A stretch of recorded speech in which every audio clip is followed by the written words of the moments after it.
আসসালামু আলাইকুম। কেমন আছো সবাই? আশা করি আল্লাহর রহমতে ভালো আছো। আজকে আমাদের যে বিষয়ের উপর ক্লাস নেব সেটা হচ্ছে বিবিএ এবং বিবিএস এর খুবই গুরুত্বপূর্ণ একটা বিষয়। এবং বাংলাদেশ সরকারের যে বাজেট তার সাথে এটা সরাসরি একটা সম্পৃক্ততা রয়েছে। এবং বাংলাদেশ গভর্নমেন্টের এটা হচ্ছে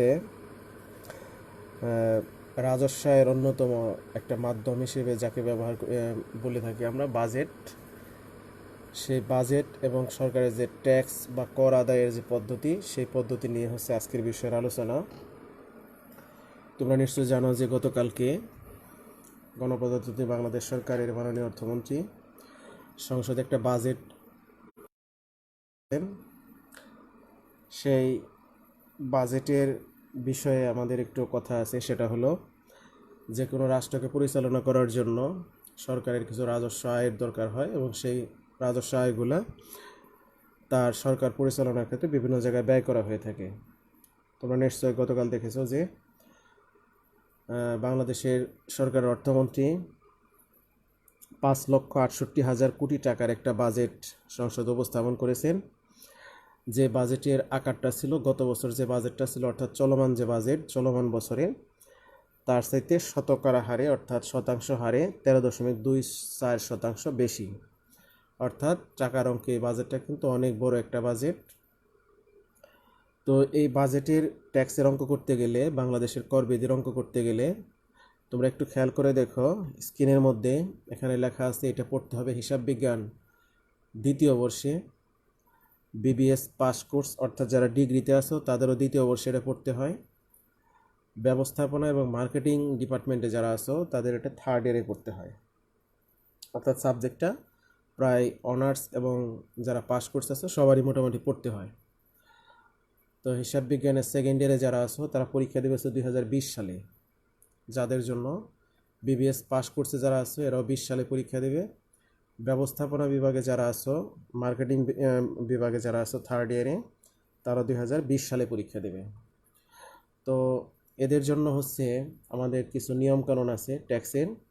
তো নিয়মকানুনগুলো যাওয়ার আগে আমরা একটু প্রশ্নের ধরনটা নিয়ে কথা বলবো, কোন কোন টাইপের প্রশ্ন এখানে আসতে পারে সেই বিষয়গুলো নিয়ে আমরা হচ্ছে আলোচনা করব।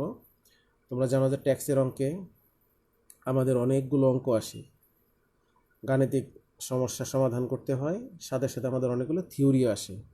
এখানে যদি আমরা হিসাব করি তাহলে বিবিএস সেকেন্ড ইয়ারে যারা অ্যাকাউন্টিং ডিপার্টমেন্টে আসো এদের গাণিতিক প্রশ্নগুলো একটু তুলনামূলকভাবে বেশি থাকে। পাস কোর্স এবং থার্ড ইয়ারে যারা আসো ব্যবস্থাপনা এবং মার্কেটিং ডিপার্টমেন্টে তাদের গাণিতিক প্রশ্ন একটু কম অ্যান্সার করতে হয়। তারপরে হচ্ছে আমরা চেষ্টা করব এর আজকের আলোচনার বিষয়টা হচ্ছে গাণিতিক প্রশ্নগুলো নিয়ে কোন কোন অধ্যায় থেকে ম্যাথমেটিক্যাল জিনিসগুলো আসে আমাদের সেগুলো নিয়ে আলোচনা করব। তার আগে একটা কথা বলে নিই, আমাদের ট্যাক্সের অঙ্কের অ্যান্সারটা করতে হয় হচ্ছে বাংলা ভার্সনের মধ্যে, অর্থাৎ এখানে ইংলিশে অঙ্ক করার কোনো দরকার নেই, আমাদের বাংলায় অঙ্ক করতে হয়। তো আজকের বিষয়ে আমাদের জানাবো যে সাবজেক্টে যাওয়ার আগে, প্রশ্ন আলোচনা করার আগে আমাদের কিছু বিষয় জানতে হবে, সেটা হলো কিছু সংজ্ঞা জানতে হবে। যেহেতু অধ্যায়ের নাম হচ্ছে বাংলাদেশের কর বিধি, তো প্রথমে আমাদেরকে জানতে হবে করটা কি আসলে। কর নিয়ে আমাদের একটা সংজ্ঞা লেখা আছে, সরকারের নিকট হতে প্রত্যক্ষ কোনো সুযোগ সুবিধার প্রত্যাশা না করে সুনির্দিষ্ট আইনের আওতায় জনগণ সরকারকে বাধ্যতামূলকভাবে যে অর্থ প্রদান করে তাকে কর বলে। কি বলছে? সরকারের নিকট হতে প্রত্যক্ষ কোনো সুযোগ সুবিধার প্রত্যাশা না করে, অর্থাৎ যে টাকাটা সরকারকে দিলে সরকার আমাকে প্রত্যক্ষ কোনো সুযোগ সুবিধা দেবে না, সেই প্রত্যাশা না করে সুনির্দিষ্ট আইনের আওতায়, অর্থাৎ আমরা ইচ্ছা করলেই টাকা কম দিলাম বা বেশি দিলাম সরকারকে সেটা না, সরকারের নির্ধারিত যে আইন আছে সুনির্দিষ্ট আইনের আওতায় বাধ্যতামূলকভাবে, অর্থাৎ আমাদের ট্যাক্স অবশ্যই প্রদান করতে হবে, কর অবশ্যই প্রদান করতে হবে। যে অর্থ আমরা প্রদান করি সরকারকে তাকেই কর বলা হয়। এই করের পরিমাণটা এক এক কর বর্ষে এক এক আয় বর্ষে এক এক রকম হয়ে থাকে। তো এই করটা আমাদের কি পরিমাণ হতে পারে পরবর্তীতে যখন আমরা গাণিতিক প্রশ্নের অ্যান্সার করতে যাব, অর্থাৎ প্র্যাকটিক্যাল প্রবলেমগুলো সলিউশন করতে যাব, তখন এগুলো নিয়ে আমরা কথা বলবো ইনশাল্লাহ। তো আমাদের যে অর্থ বছর অর্থ বছরটা আমরা জানি যে শুরু হচ্ছে জুলাই মাসের 1 তারিখ থেকে এবং শেষ হয়েছে জুন মাসের 30 তারিখে গিয়ে। অর্থাৎ একটা ক্ষেত্রে আয় বর্ষ আমাদের যে বছরের আয়ের উপর আয়কর ধার্য করা হয় তাকে আয় বর্ষ বলা হয়। আমরা জানি যে যে বছর আমরা আয় করি অর্থাৎ ইনকাম করি সেই বছরের করটা দেই হচ্ছে আমরা পরের বছর গিয়ে। তাহলে যদি আমাদের আয় বর্ষ হয় 2019-20, তাহলে তার কর বর্ষ হবে হচ্ছে 20-21। আয় বর্ষ যদি হয় 18-19, কর বর্ষ হবে 19-20। অর্থাৎ এই বর্ষের মধ্যে 2টা বছর একত্রে সংযুক্ত থাকে, যেখানে বলা হয়ে থাকে যে আয় বর্ষ একটা আর একটা হচ্ছে কর বর্ষ। কর বর্ষ কি? যে সরকারি আর্থিক বছরে কর প্রদান করা হয় তাকে পূর্ববর্তী আয় বর্ষের কর বর্ষ বলা হয়। সহজ কথা হচ্ছে যে বছর আয় হয় আমাদের কর দিয়ে আমরা হচ্ছে পরের বছর। আর এটা আমরা আবারও বলে নিই, এটা শুরু হচ্ছে জুলাই মাসের 1 তারিখ থেকে শেষ হচ্ছে জুন মাসের 30 তারিখে। অর্থাৎ 2019 সালের জুলাই মাসে যদি শুরু হয় বছর, সেই বছরটা শেষ হবে 2020 সালের জুন মাসের 30 তারিখে গিয়ে। অর্থাৎ 2টা বছর একত্রে সমন্বয় করে আমাদের আয় বর্ষ কর বর্ষ হয়। তো আমরা একটু পরের পৃষ্ঠায় চলে যাব। এখানে আয় বর্ষ কর বর্ষ কি হবে, এবং তোমাদের একটা জিনিস এখানে মনে রাখতে হবে যে আয় বর্ষ এবং কর বর্ষ প্রতি বছরে কিন্তু পরিবর্তন হয়। অর্থাৎ তুমি ইচ্ছা করলেই পুরাতন একটা বই দেখে প্রশ্নের সমাধান করে তুমি অ্যান্সার করতে পারবে না। তোমার বছরের জন্য যেটা অ্যাপ্রোপ্রিয়েট, তুমি যে বছর পরীক্ষা দেবে, এখন যারা সেকেন্ড ইয়ারে আসো, থার্ড ইয়ারে আসো, ডিগ্রি সেকেন্ড ইয়ারে আসো, degree old second year, new second year যারা আসো, ওল্ড সেকেন্ড ইয়ার না, তাদের তো পরীক্ষা রুটিন অলরেডি হয়ে গেছে। তো এরা সবাই পরীক্ষা দেবে হচ্ছে 2020 সালে। 2020 সালে পরীক্ষা দিলেও আমাদের একটু খেয়াল করতে হবে, যারা হিসাব বিজ্ঞান দ্বিতীয় বর্ষে আছো তাদের আয় বর্ষ হচ্ছে 2018-2019, কর বর্ষ হচ্ছে 2019-2020। তোমরা যখন প্র্যাকটিস করবে বাসায় অথবা বই কিনতে যাবে তখন একটু লক্ষ্য করবে যে তার আয় বর্ষ কত, কর বর্ষ কত। অর্থাৎ বইয়ের উপরে কিন্তু তোমাদের আয় বর্ষ কর বর্ষ লেখা থাকবে, যেটার আয় বর্ষ হচ্ছে এত, কর বর্ষ হচ্ছে এত। যারা হিসাব বিজ্ঞানের সেকেন্ড ইয়ারে আছো তাদের আয় বর্ষ হচ্ছে 2018-2019, কর বর্ষ হচ্ছে 2019-2020। একটু খেয়াল করে বইটা কিনবে। যারা ব্যবস্থাপনা ও মার্কেটিং তৃতীয় বর্ষে আছে একটু খেয়াল করো, তাদের আয় বর্ষ হচ্ছে 2019-2020, কর বর্ষ হচ্ছে কত, 2020-2021। কি বলছি? তাদের যে বইটা তোমরা কালেক্ট করবে, এদের এই বইটা কিন্তু এখনও মার্কেটে আসেনি। অর্থাৎ 2019-2020, কর বর্ষ হচ্ছে 2020-2021 যে বইটা, মেবি এই বইটা মার্কেটে এখনও অ্যাভেলেবল হয়নি। তারপরে যারা আছে বিবিএস পাস করছে তাদের জন্য সেম, এই থার্ড ইয়ারের যে কর বর্ষ আর আয় বর্ষ আছে সেটা সংগ্রহ করতে হবে। তাদের আয় বর্ষ হচ্ছে 2019-2020 এবং কর বর্ষ হচ্ছে 2020-2021। একটু লক্ষ্য করবে বই কেনার সময় অথবা বাসায় প্র্যাকটিস করার সময়। আরেকটা জিনিস মনে রাখতে হবে, এই বাংলাদেশের করবিধি বই আগের বছরের কোনো বড় ভাই বা বড় আপুদের কাছ থেকে সংগ্রহ করলে হবে না। এই কর বর্ষ যদি না মিলে আমাদের, অবশ্যই তোমরা যে যে ইয়ারে আসো স্ক্রিনে তোমরা দেখতে পাচ্ছ যে কাদের জন্য কোন বইটা, অর্থাৎ কোন বর্ষের জন্য আয় বর্ষ কী হবে, কর বর্ষ কী হবে, এগুলো একটু লক্ষ্য রাখতে হবে। আমাদের প্রথমে আমরা আলোচনা করব হচ্ছে একক ব্যক্তির কর নির্ণয়। একক ব্যক্তি হচ্ছে যে কোনো একজন চাকরিজীবী, একজন ব্যবসায়ী হতে পারেন, একজন কৃষক হতে পারেন। তিনি সরকারকে ট্যাক্স প্রদান করেন, অর্থাৎ কর প্রদান করেন। তার আয়ের অনেকগুলো ক্ষেত্র থাকতে পারে, উৎস থাকতে পারে। তার মধ্যে আমাদের 3টা ধাপে অঙ্কটা করতে হয় একক ব্যক্তির আয়কর নির্ধারণের ক্ষেত্রে। প্রথমে যেটা করতে হবে সেটা হচ্ছে মোট আয় নির্ণয়। অর্থাৎ আমাদের প্রথমে কী নির্ণয় করতে হবে, মোট আয় নির্ণয় করতে হবে। এরপরে যেটা করতে হবে সেটা হলো বিনিয়োগ ভাতা নির্ণয় করতে হবে। বিনিয়োগ ভাতা অর্থাৎ সরকার নির্ধারিত কিছু খাত আছে যেখানে বিনিয়োগ করলে সরকার ওই টাকার উপরে কিনে না, ট্যাক্স নেয় না, তাকে বলা হয় বিনিয়োগ। এরপরেরটা হচ্ছে কর দায় নির্ণয়। আমরা স্টেপ এগুলো যখন অঙ্ক করতে যাব, প্রত্যেকটা অধ্যায় ভিত্তিক অঙ্ক করতে যাব, তখন এগুলো নিয়ে আমরা বিস্তারিত আলোচনা করব। তো তোমাদের আপাতত মনে রাখতে হবে একক ব্যক্তির কর নির্ধারণের ক্ষেত্রে তোমাদের 3টা জিনিস বের করতে হয়। একটা হচ্ছে মোট আয় নির্ণয়, একটা হচ্ছে বিনিয়োগ ভাতা নির্ণয়, একটা হচ্ছে কর দায় নির্ণয়।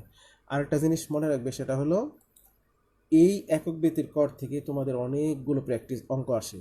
পরীক্ষার মধ্যে, পার্ট বিতেও আসে 2টা অথবা 3টে, ইভেন পার্ট সিতেও 2টা বা 3টে অঙ্ক আসে। অর্থাৎ এই একটা ক্যাটাগরির অঙ্ক, অর্থাৎ একক ব্যক্তি থেকেই অনেকগুলো অঙ্ক তোমাদের কি করতে হবে, প্র্যাকটিস করতে হবে এবং অনেকগুলো অ্যান্সার তোমাদের পরীক্ষার মধ্যে করতে হবে। বাংলাদেশ করবিধির অঙ্ক হচ্ছে, গাণিতিক সমস্যাগুলো হচ্ছে খুবই সহজ। তো যাই হোক, একক ব্যক্তি হিসেবে একজন করদাতা সাধারণত 10টা খাত থেকে তিনি আয় করতে পারেন। এখানে লেখা আছে একক ব্যক্তির মোট আয় নির্ণয়ের উপাদানসমূহ, অর্থাৎ কোন কোন খাত থেকে তিনি আয় করতে পারেন সেই খাতগুলো এখানে আমাদের দেওয়া আছে। প্রথমে একটু লক্ষ্য করো, বেতন খাতে আয়।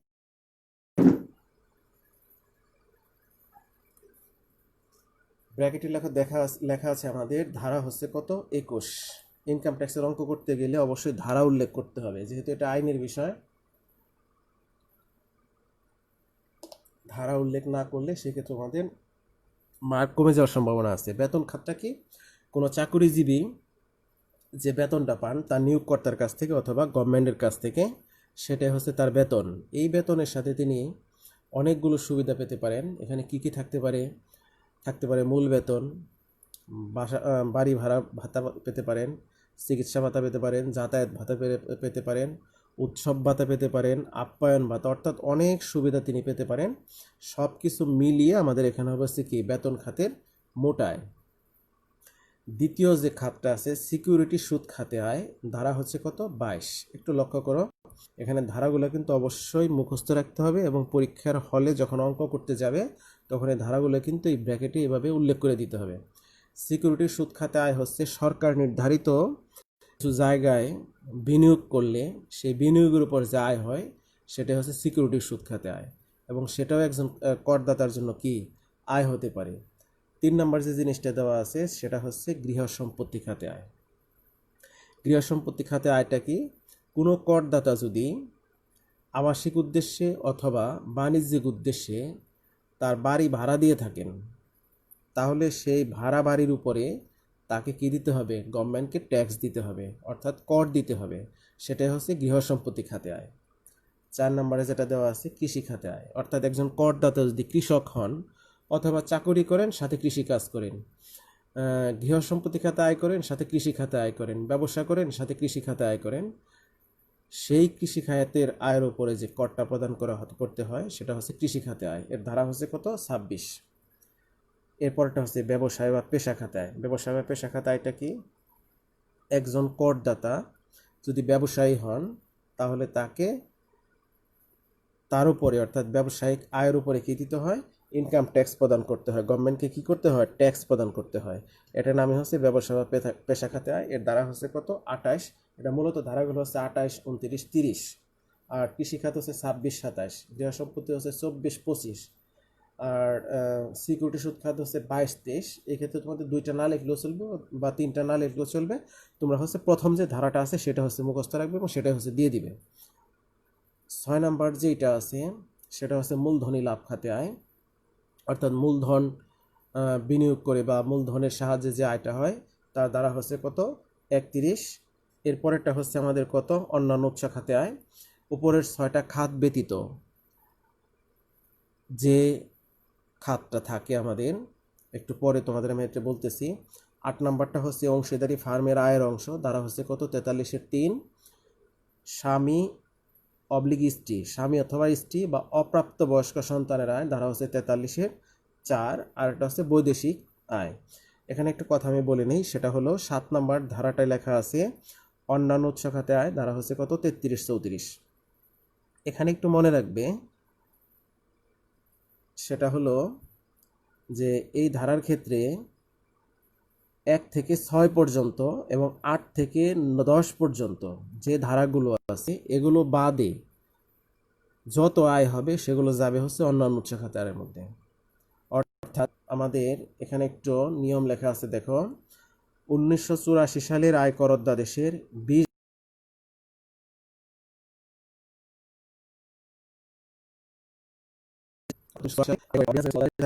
নম্বর ধারা, তোমরা জানো যে আইনের এই মূলত হচ্ছে বাংলাদেশ করবিধি হচ্ছে একটা আইনের সাবজেক্ট। যারা ল পড়ে, অর্থাৎ LLBর পরে অনার্স পড়ুক বা পাস কোর্স পড়ুক, তাদের সবাইকে এই সাবজেক্টটা পড়তে হয়। এই কারণে এখানে যেহেতু আইনের বিষয়, এখানে ধারাগুলো উল্লেখ করতে হয়।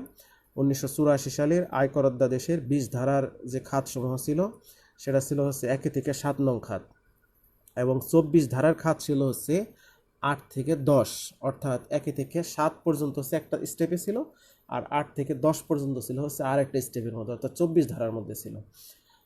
তো এখানে 1 থেকে 6 এবং 8 থেকে 10 এই আয়গুলো বাদে যত আয় থাকবে সব যাবে হচ্ছে 7 নম্বরের মধ্যে, অর্থাৎ অন্যান্য উৎস খাতে আয়ের মধ্যে।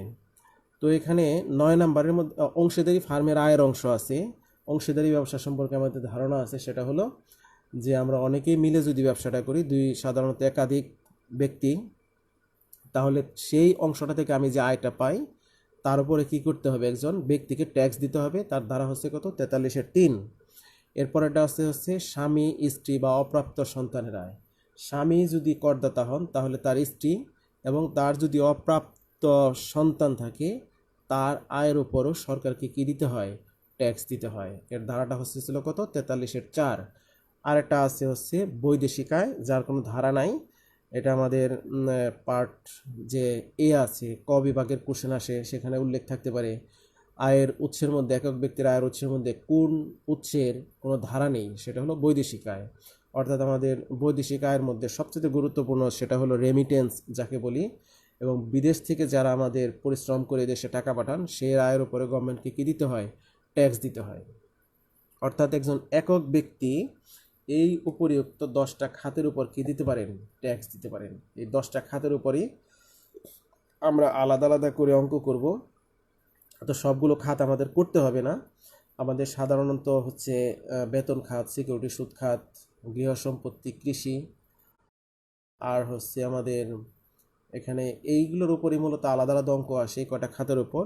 আর আমাদের কিছু কম্বাইন আছে, 2-3টা খাত মিলে বড় অঙ্ক আসে, সেটা হচ্ছে গ বিভাগের মধ্যে।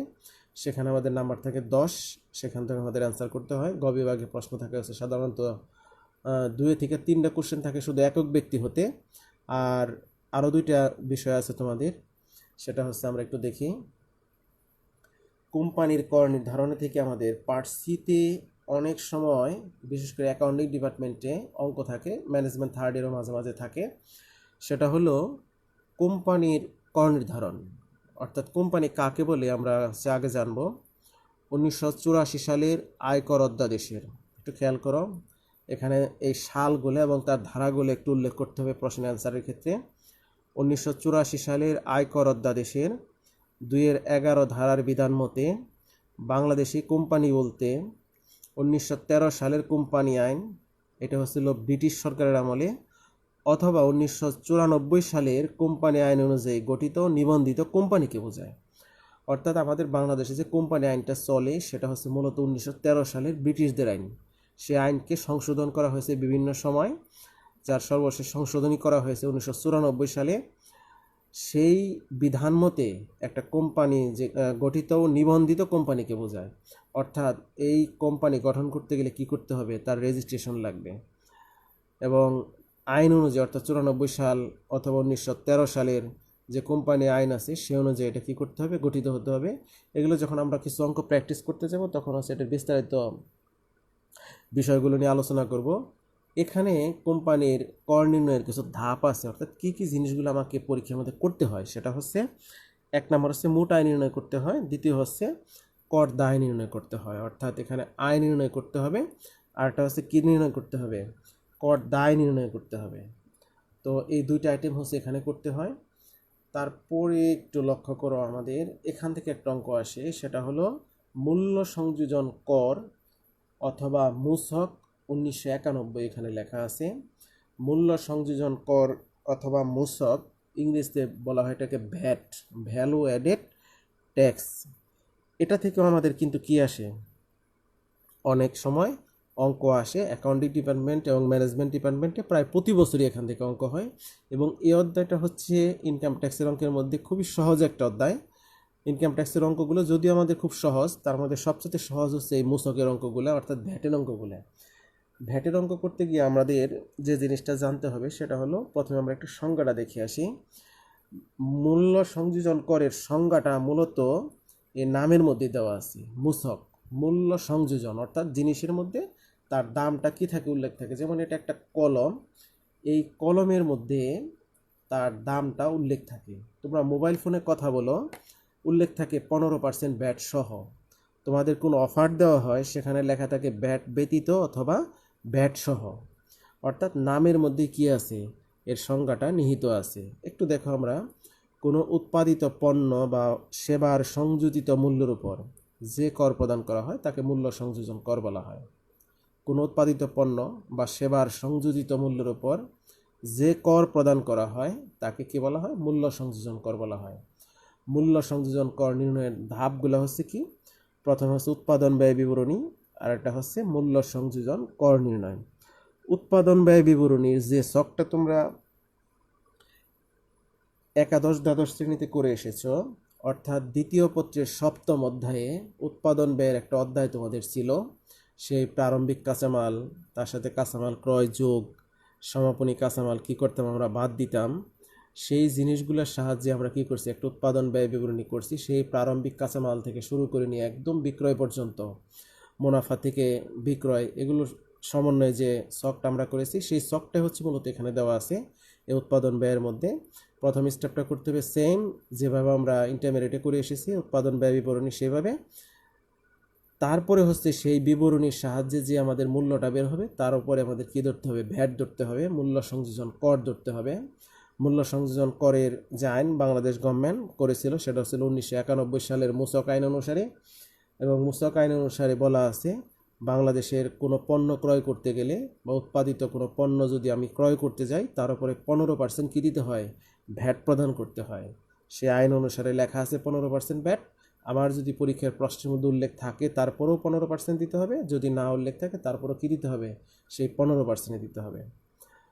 তো যাই হোক, আমাদের যে কটা বিষয় নিয়ে আমি কথা বললাম, এগুলো হচ্ছে গাণিতিক প্রশ্নের জন্য পড়তে হবে।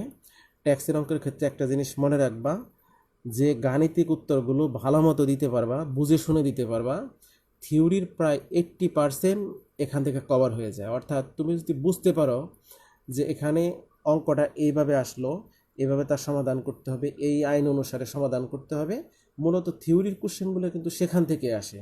এই ভ্যাটের ভিতরে আমরা যত অঙ্ক পড়ব, অঙ্কগুলো যদি তুমি বুঝে প্র্যাকটিস করতে পারো, তাহলে তুমি খুব সহজেই এই অধ্যায় থেকে যত থিওরি আসবে তার অ্যান্সার করতে পারবে। অর্থাৎ গণিতের উপর তোমাকে সবচেয়ে বেশি জোর দিতে হবে। আর একটা জিনিস মনে রাখবা সবসময়, সেটা হলো যে সমস্ত বিষয়ে কম্বাইন্ড আছে, অর্থাৎ থিওরি প্লাস ম্যাথমেটিক্যাল, সেখানে ম্যাথমেটিক্যালের অ্যান্সারটা বেশি করার চেষ্টা করবে, কারণ এখানেই তোমার নাম্বারটা ক্যারি করে। এবং টিচারের যে ধারণা, সেটা হলো, কনসেপ্টটা হলো, যে স্টুডেন্ট গণিতের অ্যান্সারটা ভালো পারে, তার বেসিকটা ভালো, সে বুঝে শুনে অ্যান্সার করছে।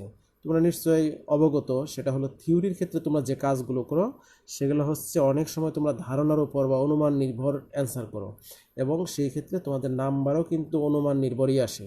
এই কারণে তোমাদের যে কাজটা করতে হবে, সেটা হলো গণিতের উপর সবচেয়ে জোর দিতে হবে। অর্থাৎ যে সমস্ত বিষয়ে গাণিতিক সমস্যা আছে, তার উপরে তোমাকে কী দিতে হবে, সবচাইতে গুরুত্ব প্রদান করতে হবে। তো যাই হোক, আমরা হচ্ছে এই সমস্ত বিষয়গুলো নিয়ে বিস্তারিতভাবে পর্যায়ক্রমিকভাবে আলোচনা করব। তোমরা একটু চেষ্টা করবে এই বিষয়গুলো সম্পর্কে একটু ধারণা লাভ করতে। আর তোমরা যারা বই এখনও ক্রয় করোনি, এখানে কিন্তু বই লাগবে, যেহেতু এটা আইনের বিষয়, অনেক থিওরি থাকবে, শুধুমাত্র এই লেকচারের সাহায্যে হবে না। যেভাবে যে আয় বর্ষের জন্য যে আয় বর্ষ কর বর্ষ দেওয়া আছে, ওইভাবে মিল করে তোমরা বই কিনবে। অবশ্যই আয় বর্ষ কর বর্ষ যাতে তোমার বর্ষের সাথে মিল থাকে, সে অনুযায়ী বই ক্রয় করবে। কারণটা হচ্ছে, যদি তুমি আগে বা পরের বই ক্রয় করো, সেই ক্ষেত্রে তোমার কি হবে, তোমার বছরের জন্য যে পরীক্ষার প্রশ্ন আসবে, তার সাথে তুমি তখন আর কোনো মিল খুঁজে পাবে না। তো যাই হোক, বিষয়গুলো অবশ্যই মাথায় রাখবে। সবাই ভালো থাকো। আল্লাহ হাফিজ।